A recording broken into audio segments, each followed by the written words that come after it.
This is a member of the Plantaginaceae. It's snapdragon, Antirrhinum major, but it was. Here's an example of how live the science is, because this name was changed very recently. It used to be, and when I was teaching very recently, it was called Scrofulariaceae. And when you look it up in your books, when you look it up in Glenn and in Zumleffer, you will look it up under Scrofulariaceae. So this is fairly new, the name of the family, but this is snapdragon, and of course the name came from the fact of the flower, because the flower, when you kind of push it on the side, it snaps. Can you see this snap there? There, that's where it got its name. Okay, it is an irregular flower. It is basically a what we call in the pollination ecology. This is a gullet flower.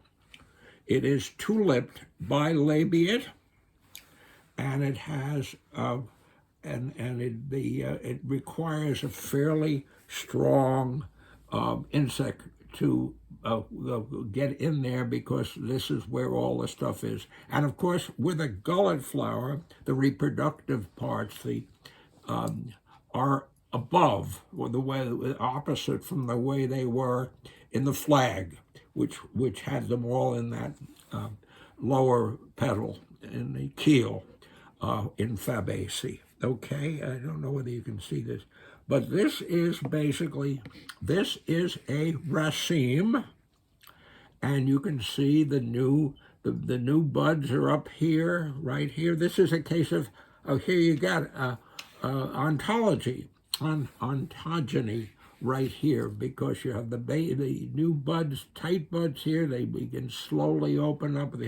Down here, these flowers are kind of web, and now you can see the corolla has fallen off over here, and you can see what's going to be the fruit down in here.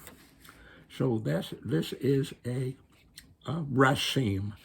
And a raceme, because these are the oldest flowers. These are the ones that are gone by already. Down here, you can see that the corolla is kind of wasted. All right, now let's take a look at an individual section here, so you can see that it is truly a raceme. Let's get this a little bit out of the way so you can see this more clearly. Here's an individual flower. There are 5 sepals, and they're irregular. There's 1 in the back, and then there are 2 and 2.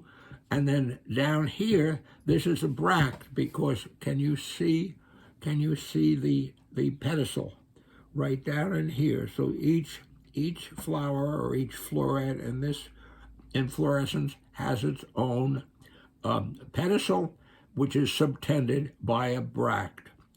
Okay, and then so that you have 5 sepals, and you have 5 petals, but they're all fused together. I always think of this as like some amazing kind of paper sculpture. And you have basically, if you look up here, there are 2 lobes in the upper, and there are 3 lobes in the lower one. They come around, they have that kind of balloon-like thing in them, but this is the tulips. You can see how they separate, okay? But they are fused together at their base. Now, the reproductive organs, you can see if you remove the lower lip.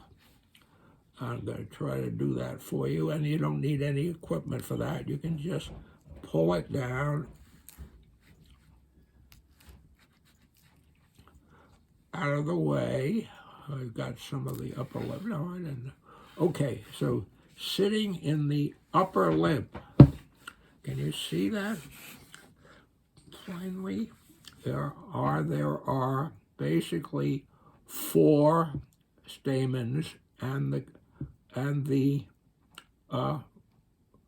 style, there are 2 and 2. The stamens are upper. There's 2 upper and 2 lower, and that is called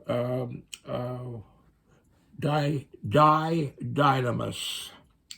2 and 2, and I think I'm going to take off here now. I'm going to try to take off the back panel, and you can see again the 2 and 2.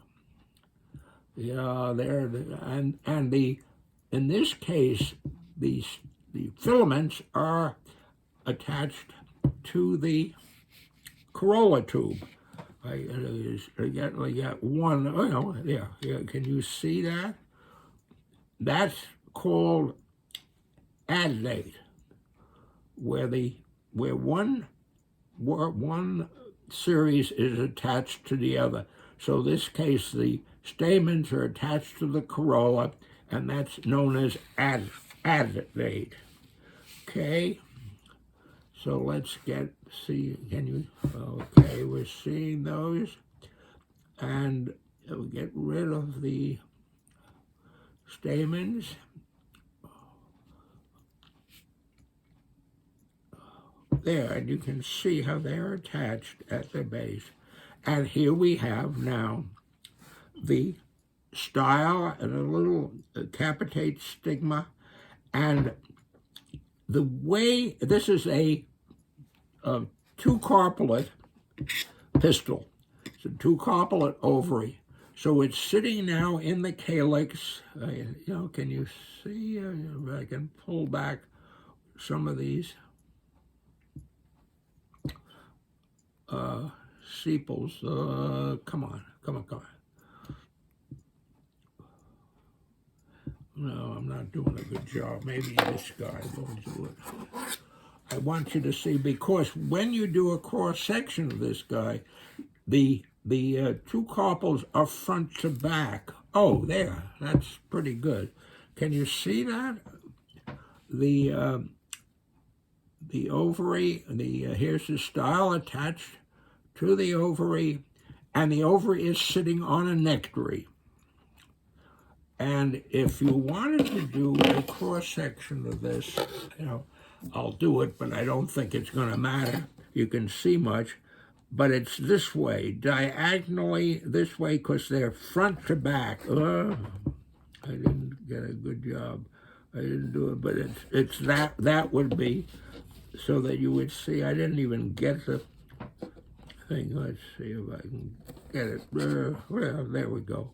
So that it's front to back. There are 2 carpels. It's axile placentation. So you'll see them back to front. You'll do a better job than I just did. But that's basically it. This is Antirrhinum majus in the now in the Plantaginaceae. Okay.